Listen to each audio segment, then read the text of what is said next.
My name is Aurora Miller.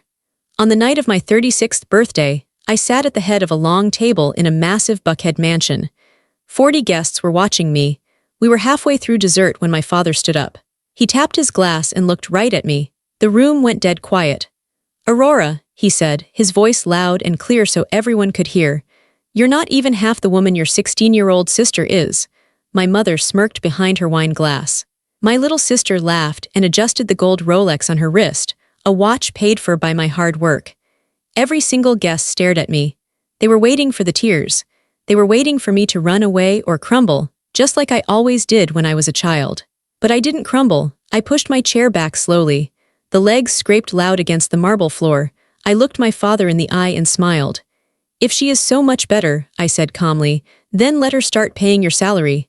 "Dad, you're fired." They thought that night would break me. Instead, it was the night I finally broke them. But before I tell you how everything flipped, like and subscribe, drop a comment. Where are you watching from? My name is Aurora Miller. I am 36 years old and I live in Atlanta. I have to go back to the beginning. To understand why I ruined them, you have to understand what they took from me first. It started when I was 18 years old. I was not a popular girl. I didn't go to parties. I didn't have a boyfriend. All I had were my books and a dream. I wanted to be a businesswoman. I wanted to build things. I wanted to look at a skyline and know that I owned a piece of it. My parents, Richard and Alina Miller, didn't care about my grades. They cared about appearances. My father ran a small real estate firm that was doing okay, but he acted like he was a king. My mother spent her days shopping and planning luncheons for ladies who didn't actually like her. I was just the furniture. I was the quiet daughter who cleaned up the kitchen and stayed out of the way. But I had a secret. I had applied to Emory University. It was my dream school. It was expensive, but I had worked harder than anyone else in my high school. I had a 4 GPA. I was president of the debate club. I had done everything right. One Tuesday afternoon, the letter came. I remember the heat of the sun on my back as I walked to the mailbox at the end of our long driveway. The envelope was thick. My heart started hammering against my ribs. I ripped it open right there on the asphalt. "Congratulations." I read the first line and I almost fell over. I had gotten in. But there was another piece of paper behind the acceptance letter. It was about financial aid. I had won the Future Leaders Scholarship. It was a full ride. Tuition, room, board, books, everything was paid for. It was worth over $200,000. I felt like I was floating. For the first time in my life, I felt special. I felt like I had value.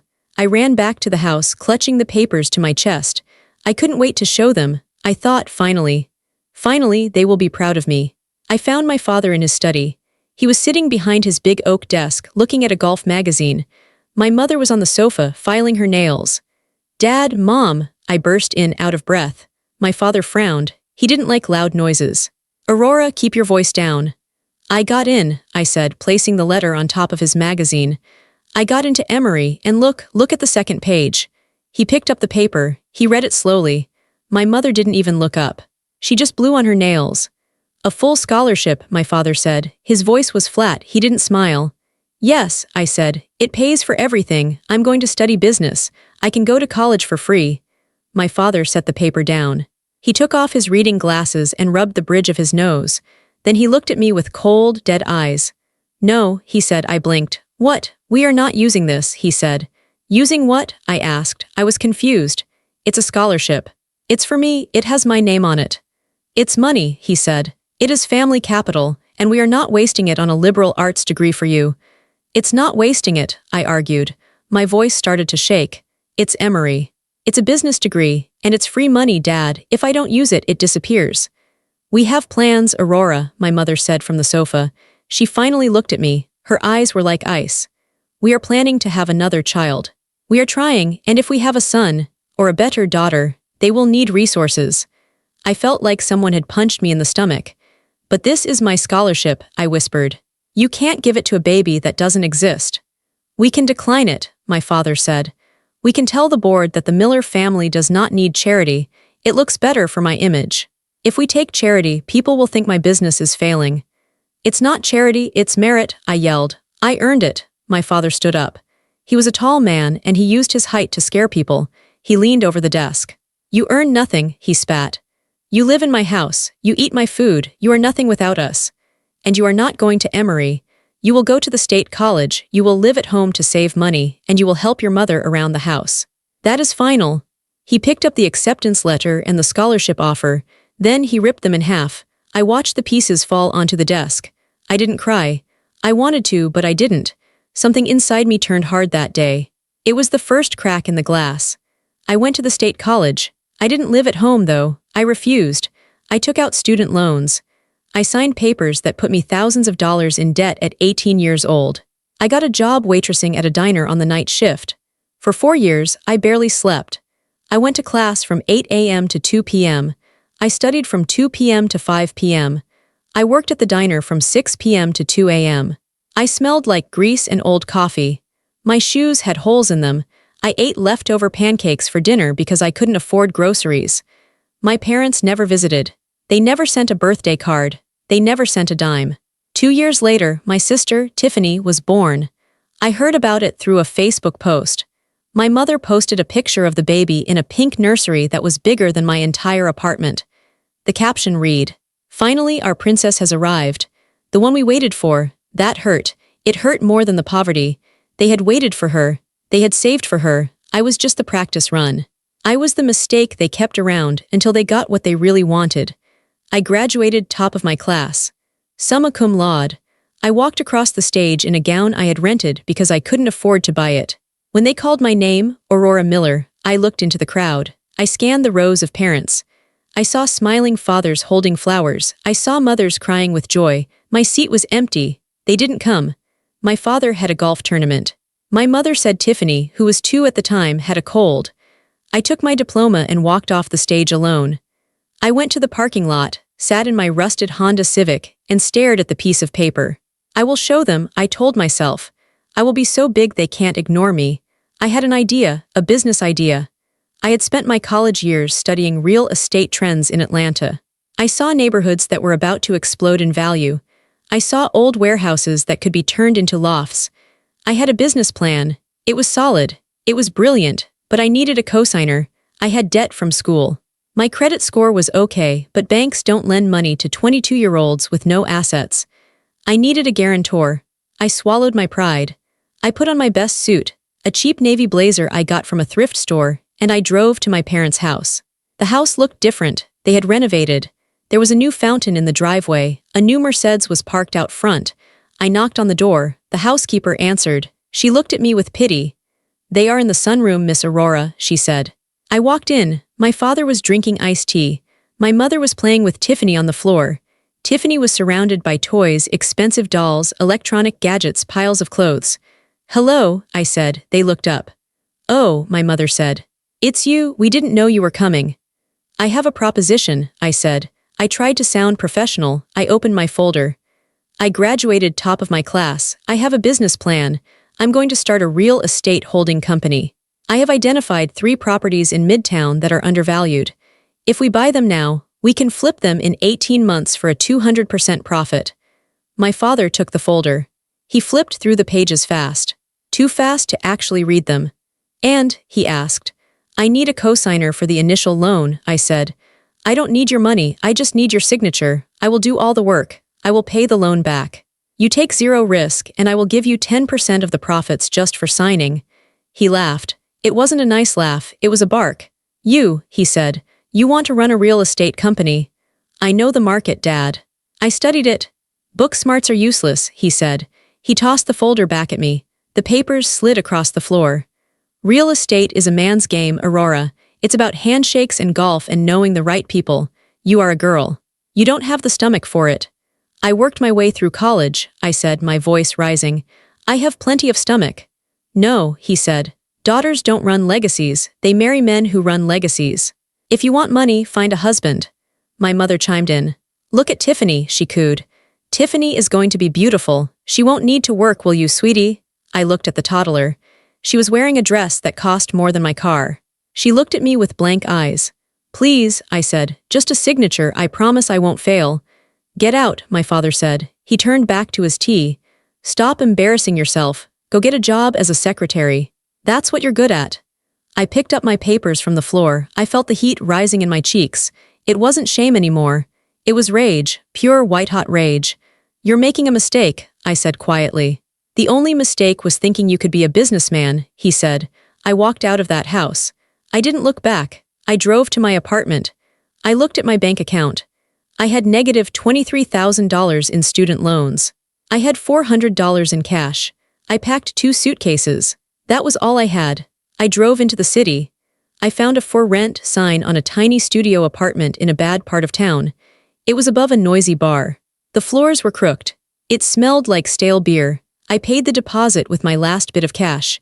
I sat on the floor of that empty room. I had no furniture. I had no bed. I ate an apple for dinner. I looked out the window at the Atlanta skyline. The lights were twinkling in the distance.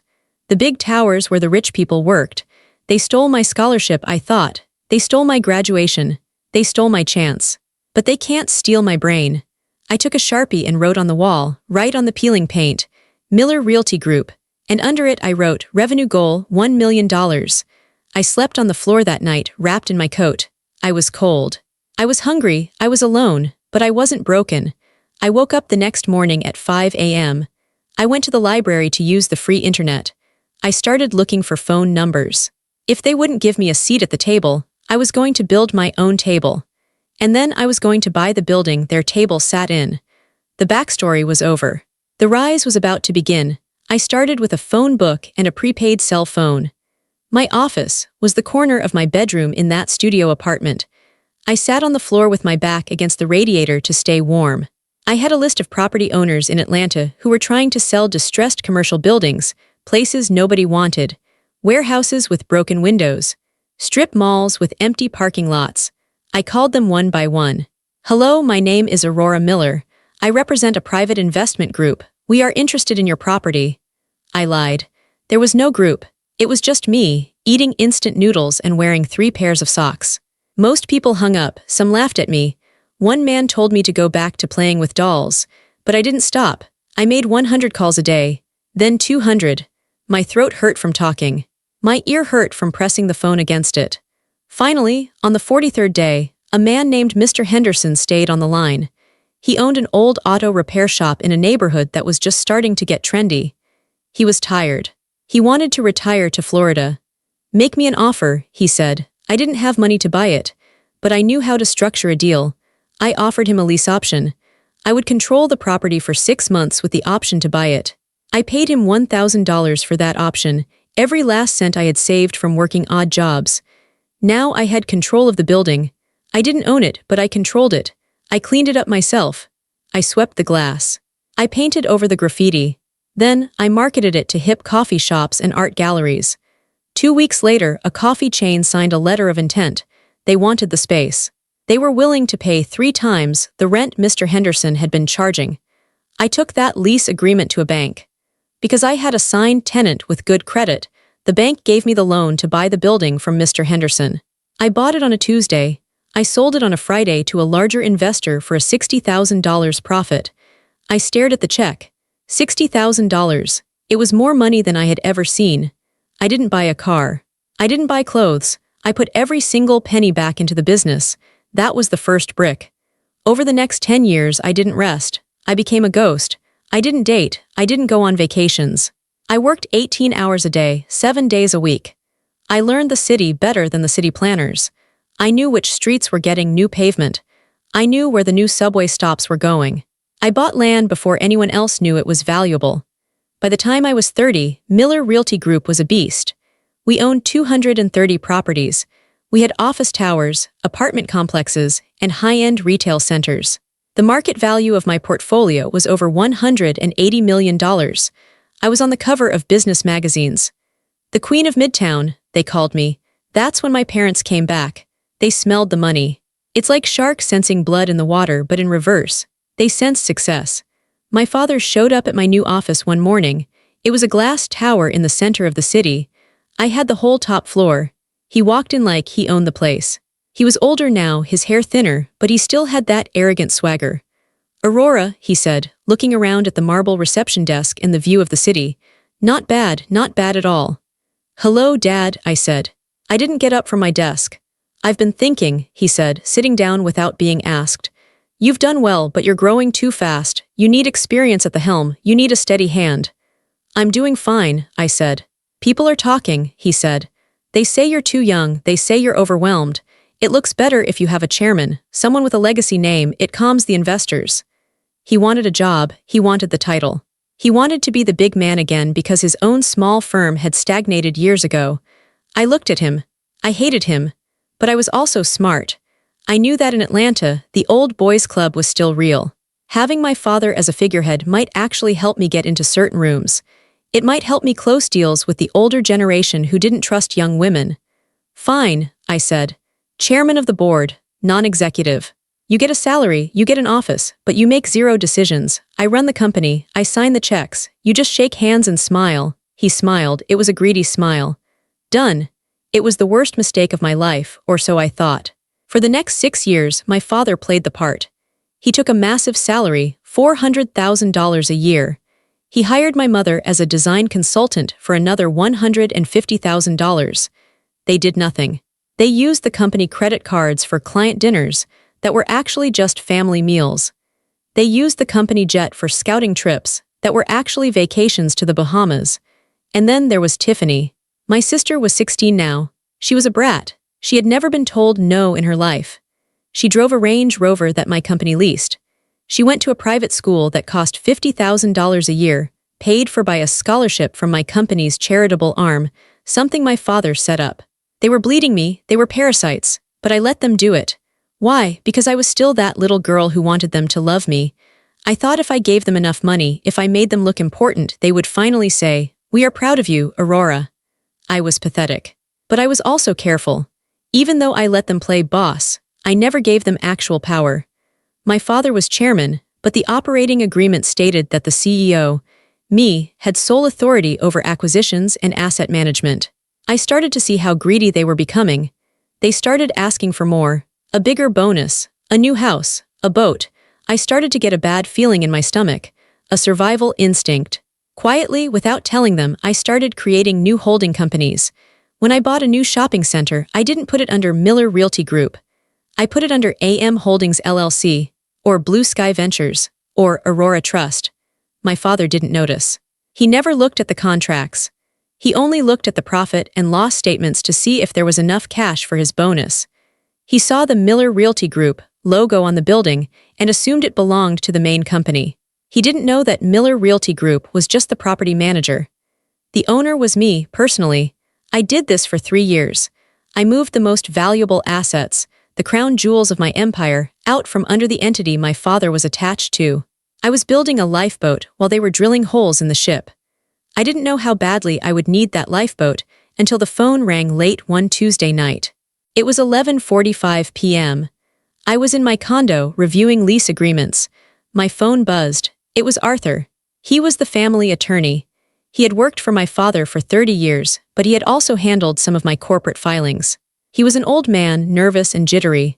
"Aurora," he whispered. He sounded like he was hiding in a closet. "Arthur, it's late. Is everything okay?" "I shouldn't be calling you," he said. "I could lose my license. Attorney-client privilege. But I can't sleep. I've known you since you were a baby, Aurora. I watched you build this company." My stomach dropped. "What is it, Arthur?" "Your father," he said. "He came in today.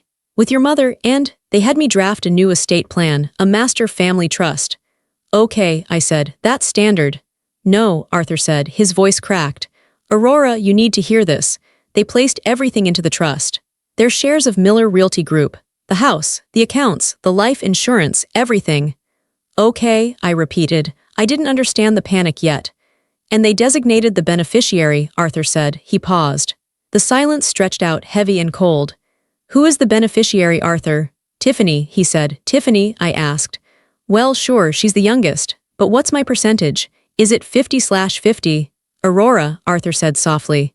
"You aren't in it." I froze. The pen I was holding slipped from my fingers and rolled onto the floor. "What do you mean?" "I mean you are not in the document," Arthur said. 0%, you are not a beneficiary. You are not a trustee, you are not even listed as a successor. "There must be a mistake," I said. My voice sounded far away. "Maybe they think I have my own money, so they're leaving the personal assets to her."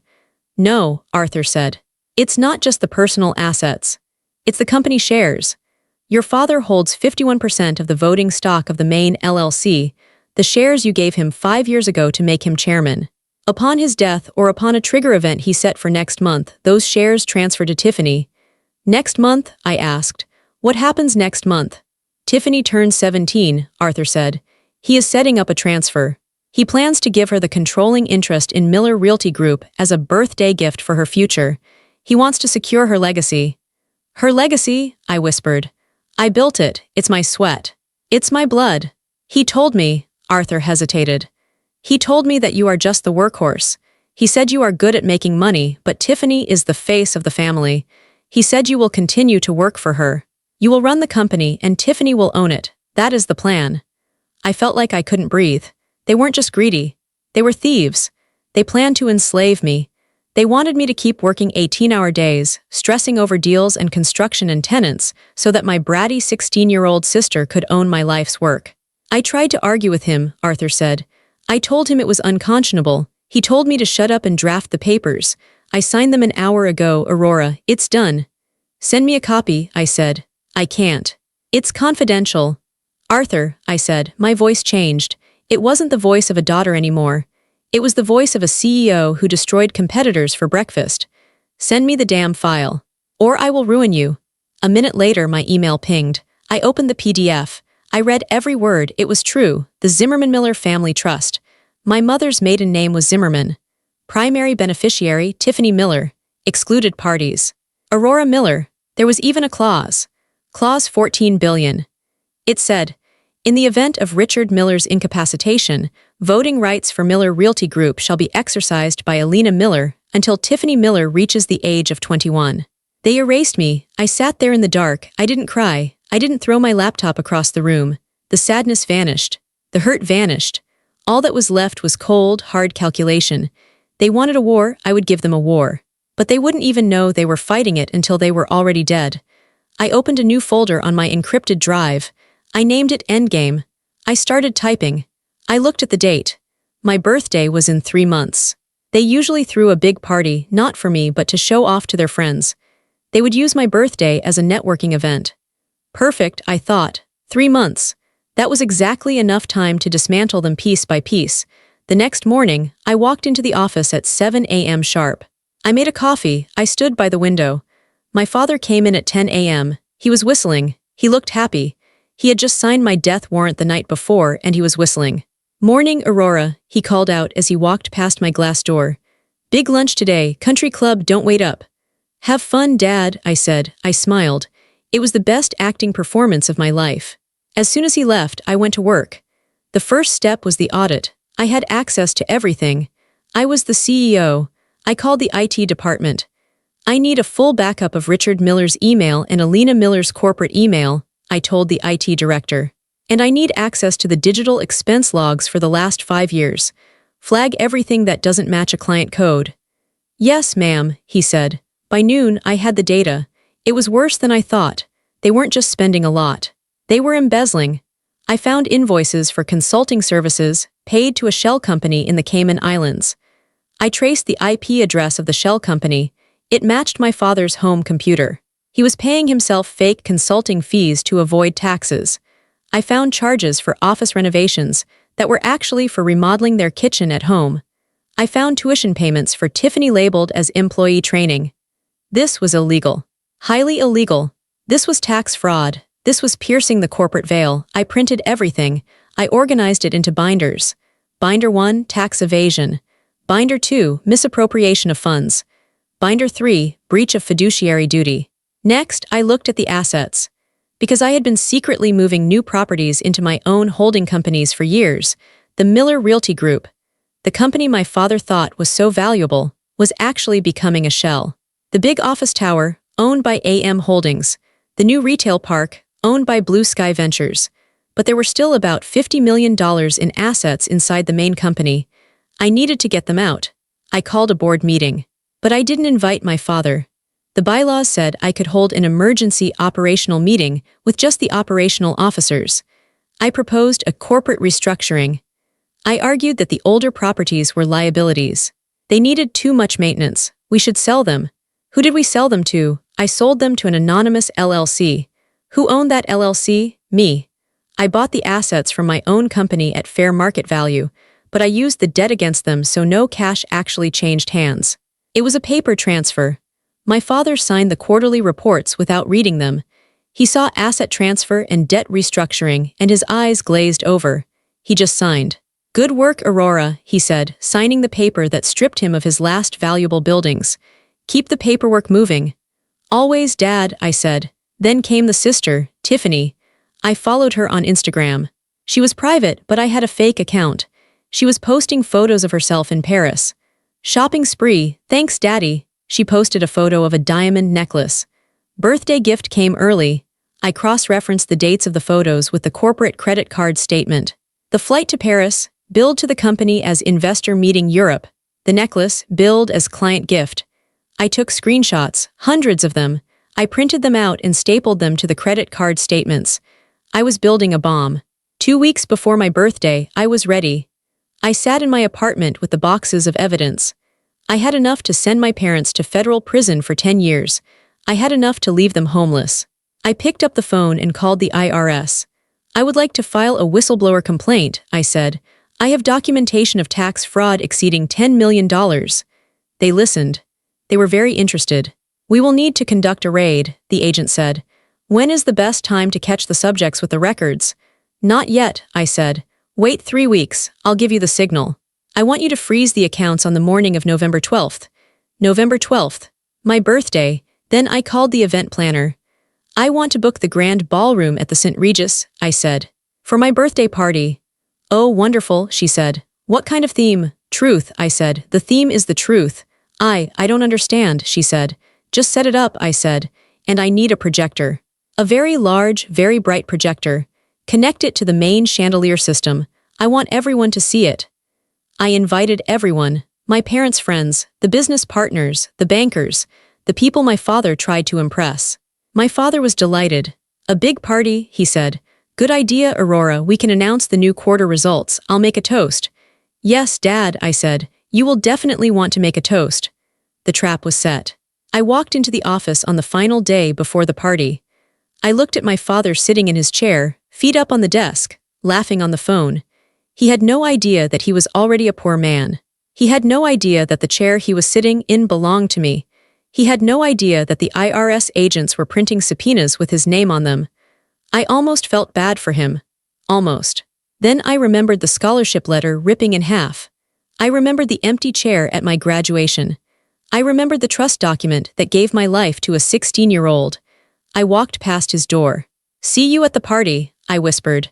The venue was the St. Regis in Buckhead. It was the same ballroom my father had rented for his 50th birthday 10 years ago. He loved that room. It had gold curtains, crystal chandeliers that cost more than a house, and marble floors that echoed when you walked on them. I booked it for a Tuesday night. November 12th, my 36th birthday. I arrived 3 hours early. The room was empty except for the catering staff setting up round tables with white linens. The air smelled like fresh lilies and expensive perfume. I stood in the center of the dance floor. I looked up at the main chandelier. It was massive, dripping with crystals. "Is it ready?" I asked. A technician climbed down from a ladder in the corner. He was a young guy wearing a black hoodie. He didn't know the drama. He just knew I paid him triple his normal rate. "Yes, Miss Miller," he said. "The projector is mounted inside the fixture. You can't see it from the floor, it's wireless. I connected it to the tablet on your podium. One tap, and it overrides the house lights and projects onto the main wall. It's cinema quality." "Good," I said. "And the sound? Wired into the main speakers, it will be loud." "Perfect." I went to the dressing room to get ready. Usually, for these family events, I wore beige or navy blue. I tried to blend in. I tried to look professional and harmless. Not tonight. Tonight, I put on a dress I had bought in secret. It was red, deep blood red. It was tailored to fit me perfectly. It was bold. It was a dress that said, "Look at me."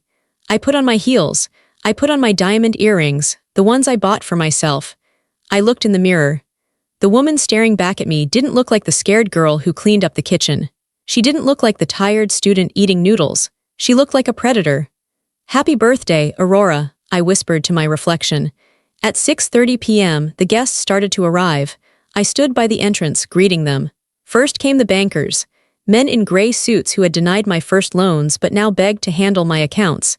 They shook my hand with sweaty palms. "Aurora, you look stunning," Mr. Sterling said. He was the VP of the bank holding my parents' mortgage. "Business is good. Business is excellent, Mr. Sterling," I said, smiling. "Enjoy the wine, it's an interesting vintage." Then came my parents' friends, the country club crowd.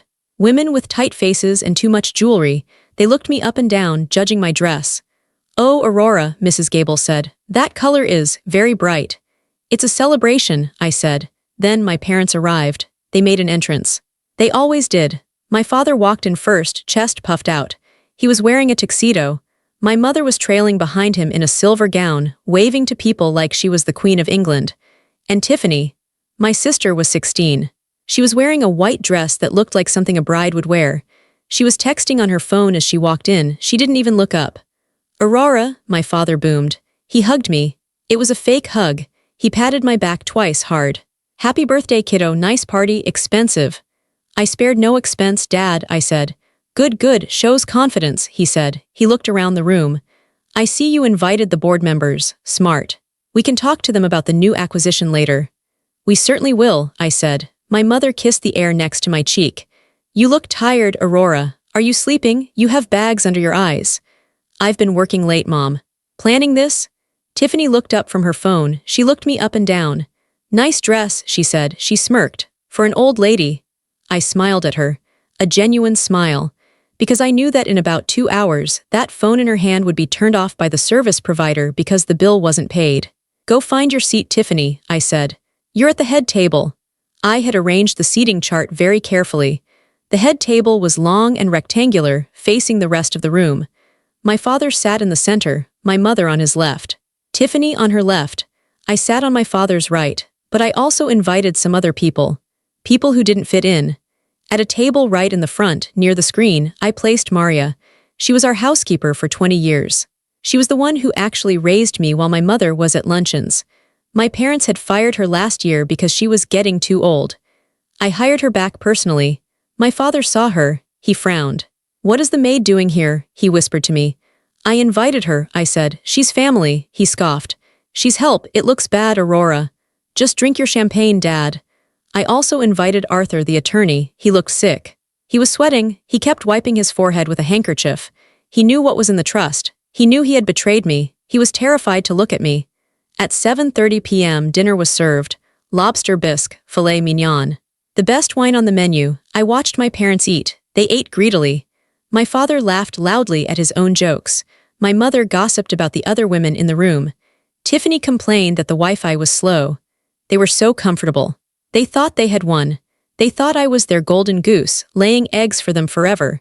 My father leaned over to me during the main course. "I need you to sign some checks tomorrow," he said. "Tiffany wants a new car for her 17th birthday, a Porsche." "A Porsche?" I asked. "She just got the Range Rover." "She crashed it," he said, waving his hand like it didn't matter. "Minor dent, but she wants something sporty. Put it on the company account. Write it off as a vehicle for the junior executive program." "We don't have a junior executive program, Dad." "We do now," he winked. "Just sign it." I gripped my fork. The metal dug into my skin. "I'll take care of it," I said. "That's my girl," he said. "You're a good worker, Aurora, reliable." Reliable, that was the word, not smart, not brilliant, not loved. Reliable, like a tractor. Like a mule, the waiter cleared the plates. It was time for dessert. A massive cake was wheeled out. It had 36 candles. The room sang happy birthday.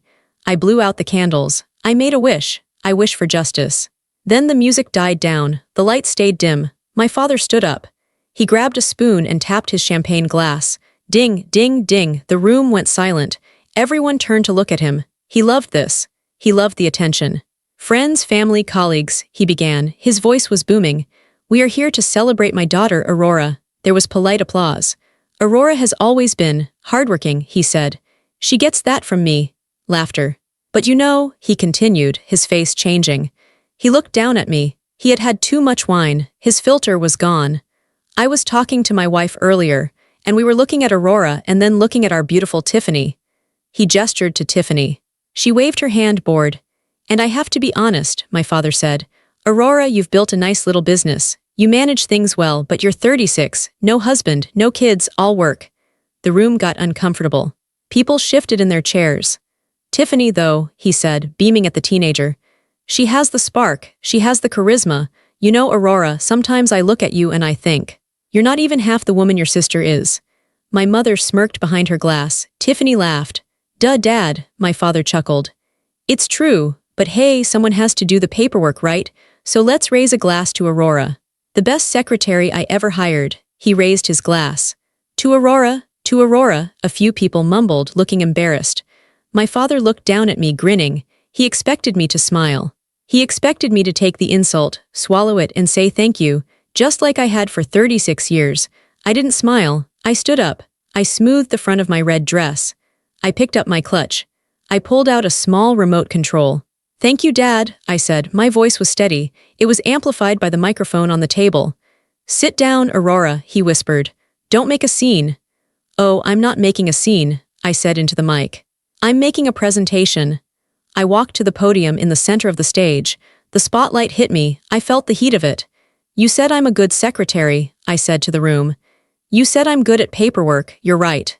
I am very, very good at paperwork. I looked at Arthur, the attorney. He put his head in his hands. And because I'm so good at paperwork, I said, I decided to share some of it with you tonight. Since we are all family here. I pressed the button on the remote. The huge projector in the ceiling clicked on. A beam of light cut through the dark room. On the massive wall behind the head table, an image appeared. It was 10 feet tall. It was a document.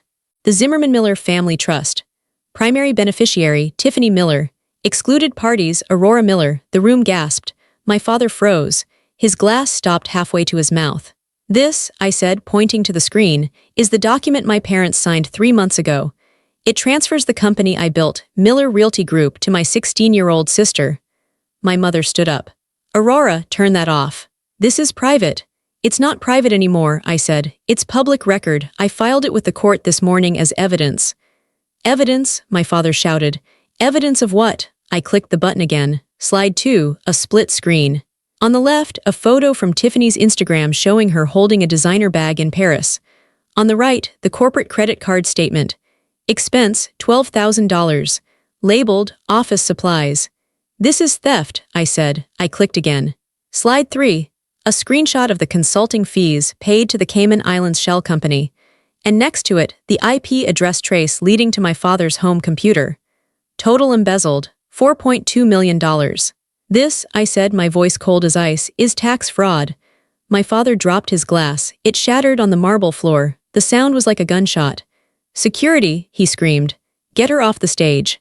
She's crazy. 2 security guards stepped forward, but they didn't move toward me. They moved toward the doors. They blocked the exit. I had hired them.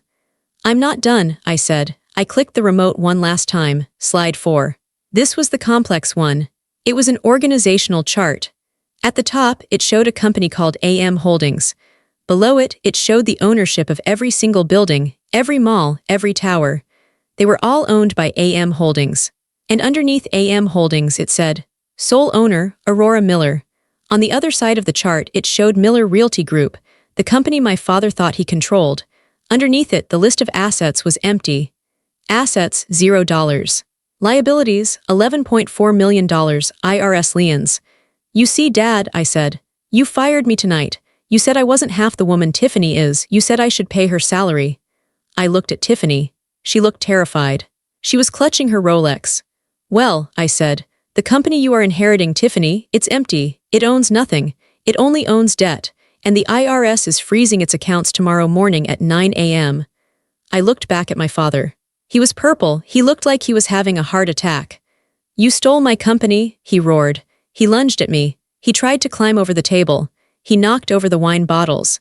But the security guards were there instantly. They grabbed his arms. I didn't steal it, I said calmly. I built it, and I moved it. I left you exactly what you contributed, nothing. I walked over to him.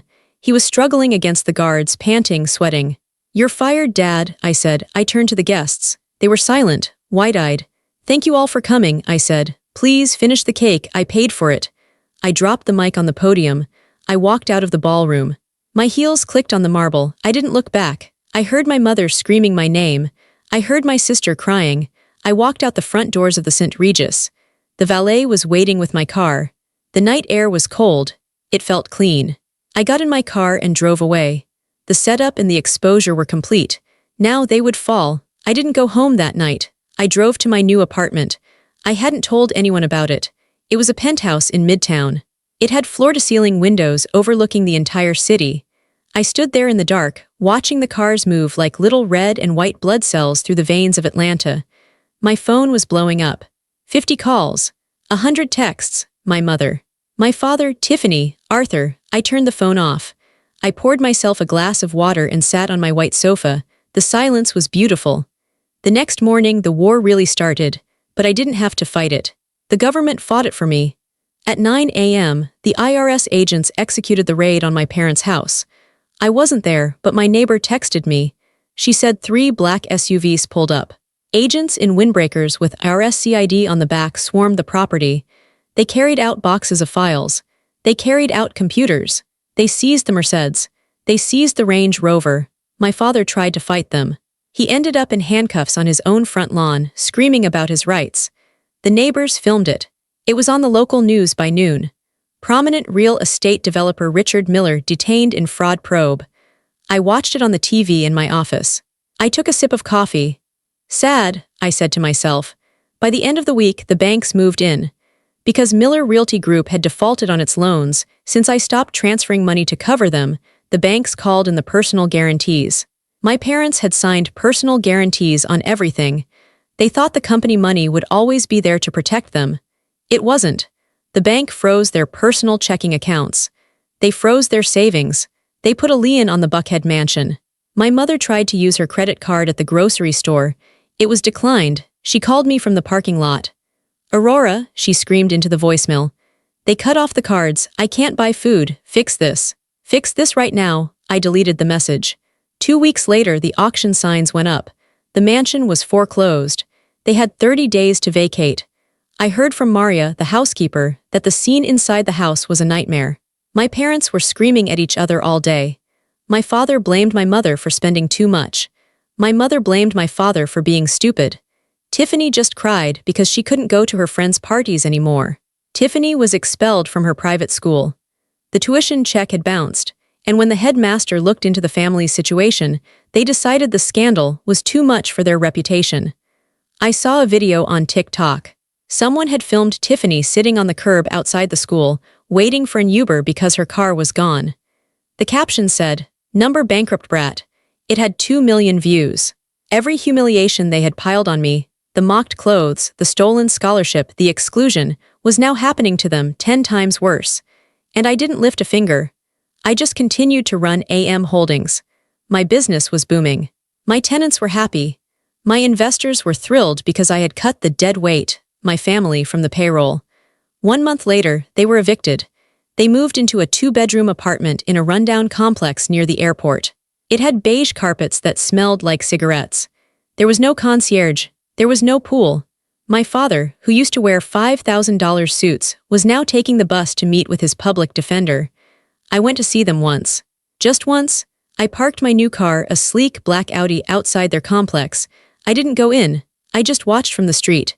I saw my mother walking out carrying a bag of laundry. She looked old. Her hair wasn't dyed anymore. The gray roots were showing. She looked tired. I saw my father sitting on the balcony in a plastic chair, smoking a cigarette. He looked small. The arrogance was gone. He was just an old man in a cheap apartment. I thought I would feel guilty. I waited for the guilt to come, but it didn't. All I felt was relief. The cancer was cut out. The wound was cauterized. I started the engine and drove away. 6 months passed. My company, AM Holdings, hit $412 million in assets. I expanded into Charlotte and Nashville. I was featured in Forbes magazine. The headline read, "The woman who built an empire from scratch." They didn't mention my family. I asked them not to. I built a new life, a real life. I started dating a man named David. He was an architect. He was kind. He didn't care about my money. He had his own. He liked me because I was smart and funny and liked to hike on weekends. For the first time in 36 years, I had Sunday dinner with people who actually wanted me there. David, his friends, and me. We cooked pasta. We drank cheap wine. We laughed. Nobody insulted me. Nobody asked for a check. One Tuesday, a letter arrived at my office. It had no return address. The handwriting was shaky. I knew who it was. I opened it. Aurora, I am writing this from the library computer. We don't have internet at the apartment. Your mother is sick. The stress has been hard on her. Tiffany is working at a retail store at the mall. It is humiliating for her. I know we had our differences. I know I was hard on you, but I was trying to toughen you up. I was trying to make you strong. It seems I succeeded. We need help, Aurora. We are drowning. The legal fees are eating us alive. Please, we are family. Blood is thicker than water. I was wrong to overlook you. You are a smart businesswoman. Let's make a deal. If you help us get back on our feet, I will acknowledge you as the CEO publicly. Love, Dad. I stared at the letter. I was trying to toughen you up. Even now, he couldn't admit the truth. He couldn't say I was cruel. He couldn't say I was greedy. He framed his abuse as training, and the offer. I will acknowledge you. He still thought his approval was the currency I needed. He thought I was still desperate for him to say good job. He didn't realize that his approval was worthless currency. It was like Confederate money. It had no value in my world. I didn't feel angry. I just felt finished. I walked over to the shredder in the corner of my office. I fed the letter into the machine. Whirr. The paper turned into confetti. I didn't reply. I didn't send money. Some people say you should forgive family no matter what. They say you should turn the other cheek. But those people usually haven't had a knife stuck in their back for 20 years. Closure isn't about getting an apology. It's about realizing you don't need one. I went back to my desk. I had a meeting in 10 minutes. We were closing a deal on a new skyscraper. I was busy, so here I am. I am writing this from my balcony. The wind is cold and clean against my face. The sun is setting over Atlanta, turning the glass buildings into gold. I own that view. Everything they tried to take from me, I built without them. They stole my scholarship. I paid for my own education. They stole my graduation. I celebrated my own success. They stole my trust. I created my own legacy. Everything they used to brag about, the cars, the houses, the status, I surpassed in silence. I learned a hard lesson, but a necessary one. Family isn't the people who share your last name. Sharing DNA doesn't give someone the right to abuse you. It doesn't give them a free pass to drain your soul. Family are the people who help you build the table. They are the ones who cheer when you win, not the ones who wait for you to fail. If you are reading this, and you feel like the black sheep, if you feel like you are invisible in your own house, if you are the one working while everyone else is taking, listen to me. Don't scream. Don't fight. Don't beg for their love. Just build, work in the dark, save your money. Sharpen your mind. Create your own world, brick by brick. And when they finally notice you, when they finally realize that you are the one with the power, it will be too late for them. You don't owe your future to the people who bet against your past. My name is Aurora Miller. And this city, this company, this life, they are mine now.